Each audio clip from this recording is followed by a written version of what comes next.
Գնացի վարչապետի հետ Թալին, թիրախավորվեցի, դարձա,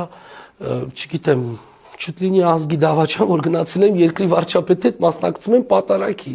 Հիմա ես համարում եմ դա ոչ առողջ մթնոլորտ, դա չի կարա նորմալ լինի։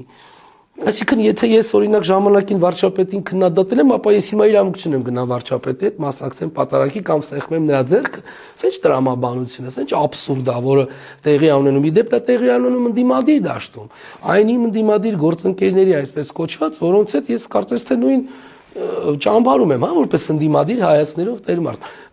Դուք ինչի եք վատ զգում, չեմ հասկանում։ Ուզում ասեմ, ի՞նչն է ձեր խնդիրը, որ դուք պիտակավորում եք, վիրավորում եք, սոցցանցերում ձեր մեկը մյուսին հերթ չեք տալիս մեր Արմենիային դնել ու քննադատել, պիտակավորել։ Լավ, դա ամոթ է, էլի ամոթն էլ է լավ բան, որը որ իհարկե